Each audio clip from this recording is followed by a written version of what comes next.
வணக்கம் மக்களே, நான் உங்கள் வேதை சதீஷ்.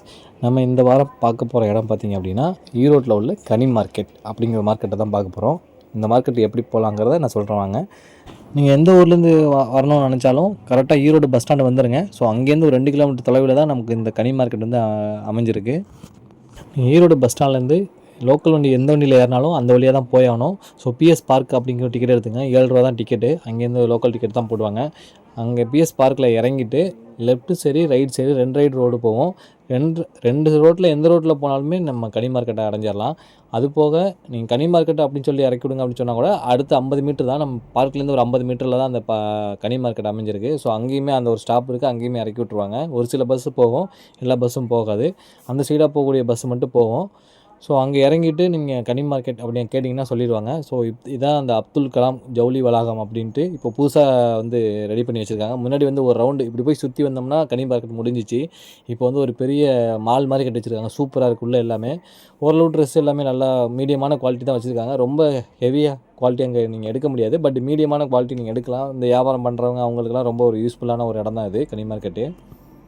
கண்டிப்பாக வெளிலேருந்து வர நீங்கள் கண்டிப்பாக இந்த கனி மார்க்கெட்டை போய் பார்த்துட்டு ரேட்லாம் செக் பண்ணிவிட்டு அதுக்கப்புறம் பிஎஸ் பார்க்கில் போயிடுங்க. ஏன்னா பிஎஸ் பார்க் பக்கத்தில் நிறைய கடைகள் இருக்குது. கிட்டத்தட்ட ஆயிரக்கணக்கான கடைகள் வந்து அங்கே இருக்குது. இந்த கனி மார்க்கெட்டுலேயே ஒரு 300 வகையான கடைகள் இருக்குது.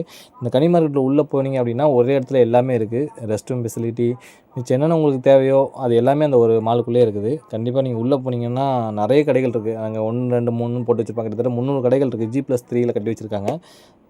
கிட்டத்தட்ட 3 மாடி உள்ள கடைகள் இது எல்லாமே. அதனால் நீங்கள் அங்கே போனீங்க அப்படின்னா நீங்கள் உங்களுக்கு தேவையான எல்லா ஜவுளி வகைகளும் நீங்கள் அங்கே எடுத்துக்கலாம். வெளியிலேருந்து வந்து நீங்கள் பர்ச்சேஸ் பண்ணுறீங்க அப்படின்னா கண்டிப்பாக இந்த மார்க்கெட்டுக்குள்ளே போய் என்னென்ன விலைகள் இருக்குது, எப்படி இருக்குது துணி அப்படிங்கிறத பார்த்துட்டு அதுக்கப்புறம் நீங்கள் ஈஸ்வரன் கோயிலோ இல்லை டிவிஎஸ் ஸ்ட்ரீட்டோ இல்லை எங்கே வேணாலும் போய் பர்ச்சேஸ் பண்ணுங்கள். அந்த கனி மார்க்கெட்டை சுற்றி நிறைய ஸ்ட்ரீட் இருக்குது. எல்லா ஸ்ட்ரீட்லேயுமே வந்து ட்ரெஸ் விற்கிறாங்க. நான் அது தனியாக ஒரு பெரிய வீடியோவை போகிறேன். அது ரொம்ப பெரிய இடம். நான் பர்டிகுலராக இந்த மார்க்கெட்டு மட்டும் எடுத்து போட்டிருக்கேன். இந்த மால் மட்டும் எடுத்து போட்டிருக்கேன், கனி மார்க்கெட்டை மட்டும்.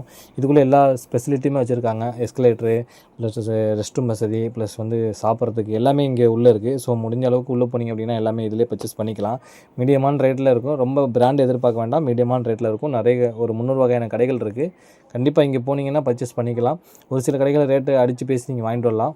நல்ல ஃபிக்ஸ்டு ப்ரைஸ் உள்ள கடைகளும் இருக்குது, நார்மலாக உள்ள கடைகளும் இருக்குது. நீங்கள் ரேட்டு எப்படி பேசி வாங்கிட்டு வரீங்களோ அது உங்களோட சாமர்த்தியம். இந்த கடைகள்லாம் மென்ஷன் பண்ணிங்கன்னா சொல்லலை. நீங்கள் கண்டிப்பாக அங்கே போய் ஒரு 10 கடைக்கு ஏறி அலைஞ்சு வாங்கினா தான் உங்களுக்கான அந்த ஒரு துணியை பற்றியான விவரங்களும் தெரியும், ரேட்டும் தெரியும். வெளியில் எடுக்கிறதுக்கு இந்த இடத்துல மட்டும் பார்த்துட்டு வர வேண்டாம். ஸோ கனி மார்க்கெட்டு போய் அங்கேயும் நல்ல துணிகளும் இருக்குது, நல்ல ரேட்லேயும் கொடுக்குறாங்க. ஸோ ஈரோடு போகிற நீங்கள் ஃபஸ்ட்டு இந்த மார்க்கெட்டை பார்த்துட்டு அதுக்கப்புறமா நீங்கள் வந்து உள்ள மார்க்கெட் போய்க்கலாம். ஏன்னா இது மேனுஃபேக்சரிங் ப்ரைஸும் இருக்குது, நார்மல் ப்ரைஸும் இருக்குதுங்க. இந்த மாலோட என்ன ஒரு சிறப்பு என்னன்னா ரொம்ப ஒரு நீட்டாக வச்சுருப்பாங்க. அந்த மால் ரொம்ப நீட்டாகவே இருக்கும். நீங்கள் உள்ளே போனீங்கன்னா பார்க்கறதுக்கு அவ்வளோ அருமையாக வச்சுருப்பாங்க. அது போக இந்த சின்ன பசங்களாம் விளையாடுறதுக்கான கேம் ஆக்டிவிட்டீஸும் கீழே வச்சுருக்காங்க. அது போக மிச்சம் 3 ஃப்ளோர் கடை இருக்குது. நீங்கள் எந்த கடையில் வேணாலும் பார்த்து செக் பண்ணி எடுத்துக்கலாம். நீங்கள் வெளிலேருந்து வர்ற நீங்கள் கண்டிப்பாக இந்த கனி மார்க்கெட்டை பார்த்துட்டு அதுக்கப்புறம் நீங்கள் எல்லா மார்க்கெட்டுக்கு போகலாம். ஏன்னா ஈரோடு சுற்றி நிறைய மார்க்கெட் இருக்குது. 1, 2 இல்லை, கிட்டத்தட்ட 10, 15 மார்க்கெட் இருக்குது. ஸோ இது ஒரு வகையான ஒரு மார்க்கெட்டு. இதுலேயுமே பல வகையான துணிகள் பல வகையான ரேட்டில் வச்சுருக்காங்க. ஸோ இதையும் நீங்கள் செக் பண்ணிவிட்டு நீங்கள் அடுத்து போங்க அப்படின்னு தான் நான் சொல்கிறேன். இங்கேயுமே இந்த ஆடி மாதத்துக்கு வந்து ஆஃபர் போட்டிருக்காங்க. முடிஞ்ச அளவுக்கு அதையும் நீங்கள் இந்த மாதத்துக்குள்ளே போனீங்க அப்படின்னா அதுவும் உங்களுக்கு ஒரு ப்ளஸ் பாயிண்ட் அமையும். நல்ல நல்ல துணிகள், நல்ல நல்ல டிசைன், நல்ல நல்ல ரேட்டில் வச்சுருக்காங்க. கண்டிப்பாக நான் எந்த கடைன்னு மென்ஷன் பண்ணிலாம் சொல்லலை. உங்களுக்கு தேவையான பொருளை நீங்கள் நேராக போய் பார்த்து செக் பண்ணி வாங்கிங்க. இங்கே இல்லை, நீங்கள் எந்த மார்க்கெட் போனாலும் நேராக நீங்கள் ஒரு 5 கடை 6 கடை ஏறி இறங்கி செக் பண்ணி வாங்கிங்க. யார் சொல்கிறாங்கலாம் கேட்க வேண்டாம். கண்டிப்பாக துணியை பொறுத்த வரைக்கும் நீங்கள் செக் பண்ணி வாங்குறது அது நல்லது. என்னோடய ஒப்பீனியன் அதுதான். உங்களுக்கு எப்படின்னு தெரியாது, என்னோடய ஒப்பீனியன் நான் உங்களுக்கு சொல்கிறேன்.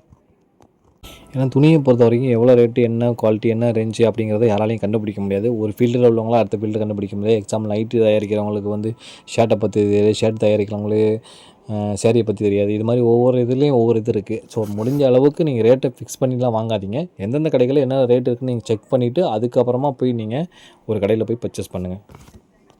இந்த மார்க்கெட் பார்த்திங்கன்னா ஒரு 3-4 வருஷத்துக்கு முன்னாடி எப்படி இருந்துச்சுன்னா, நம்ம பிஎஸ் பார்க்லேருந்து கொஞ்சம் ஒரு 50 மீட்டர் போனோம்னா ஒரு டேன் இப்படி திரும்பி இப்படி வரும். அவ்வளோதான் அந்த மார்க்கெட்டே. ஒரு கிட்டத்தட்ட ஒரு 100-200 கடைகள் இருந்த கடைகள் தான். இப்போ அதை விரிவுபடுத்தி பெரிய மாலாக ரெடி பண்ணி அதுக்கப்புறம் வந்து கனி மார்க்கெட், அப்துல் கலாம் கனி மார்க்கெட் அப்படின்னு சொல்லிட்டு ஃபிக்ஸ் பண்ணி வச்சுருக்காங்க. சூப்பராக வச்சுருக்காங்க. சரியான சென்ட்ரல் பிளேஸில் அமைஞ்சிருக்கு. மார்க்கெட்டு பயங்கரமாக இருக்கும். உள்ள நல்லா போய் செக் பண்ணி நல்லா பார்த்து எடுத்துங்க. கண்டிப்பாக வந்து வெளிலேருந்து வந்து பர்ச்சேஸ் பண்ணுற உங்களுக்கு ஒரு சிறந்த ஒரு இதாகவே இருக்கும். நீங்கள் ஒவ்வொரு கடையிலையும் செக் பண்ணி இந்த பொருள் இந்த மெட்டீரியல், இந்த பொருள் இந்த மெட்டீரியல் இவ்வளோ ரேட்டு அப்படின்னு செக் பண்ணி எடுத்திங்கன்னா உங்களுக்கு யூஸ்ஃபுல்லாக இருக்கும். துணியை பற்றியும் உங்களுக்கு தெரிஞ்ச மாதிரி இருக்கும், ரேட்டை பற்றி உங்களுக்கு தெரிஞ்ச மாதிரி இருக்கும். இப்போ இந்த கடையில் இவ்வளோ விற்கிறாங்க, இந்த கடையில் இவ்வளோ விற்கிறாங்க அப்படிங்கிற மாதிரி. இந்த மார்க்கெட் ஓப்பன் டைம் பார்த்திங்கன்னா ஒரு 9:30 ஒரு 10 அந்த ரேஞ்சுக்கிட்ட ஓப்பன் ஆகிடும். நைட் ஒரு 8:30 9 அந்த ரேஞ்ச் வரைக்கும் இருக்கும். முடிஞ்ச அளவுக்கு இந்த 11 12 அந்த ரேஞ்சுக்கு போக பாருங்கள். ஏன்னா அந்த ரேஞ்ச் போனால் தான் நமக்கு வந்து காமிக்கிறதுக்கு அவங்க கொஞ்சம் யூஸ்ஃபுல்லாக இருக்கும். ஏன்னா முன்னாடியே போனீங்க அப்படின்னா அவங்க அப்போ தான் எடுத்து வச்சுட்ருப்பாங்க, நம்ம அப்போ போய் டிஸ்டர்ப் பண்ணுற மாதிரி இருக்கும். ஒரு 11 மேலே போனீங்க அப்படின்னா கண்டிப்பாக நீங்கள் போய் இப்போ நல்ல ஒரு விதமாக பர்ச்சேஸ் பண்ணிவிட்டு கண்டிப்பாக நல்லபடியாக வரலாம். ஓகே மக்களே, இந்த வாட்டி கனி மார்க்கெட்டை பற்றி பார்த்தோம். நெக்ஸ்ட் வீக் வந்து என்னென்னு பார்க்கலாம். கண்டிப்பாக ஈரோட்டில் நிறைய மார்க்கெட் இருக்குது. இதில் ஒன் ஆஃப் த ஒரு மார்க்கெட்டு. இதோட பெரிய மார்க்கெட்லாம் இன்னும் நிறையா இருக்குது. பட் நான் இந்த வாட்டி இந்த இடத்த சூஸ் பண்ணி நான் எடுக்கணும் அப்படின்னு சொல்லிட்டு எடுத்திருக்கேன், வேறு ஒன்றும் கிடையாது. பார்க்கலாம். நெக்ஸ்ட்டு டைம் நான் வந்து பெரிய மார்க்கெட்டை பற்றி எடுத்து போடுறேன். ஓகே மக்களே, பாய்.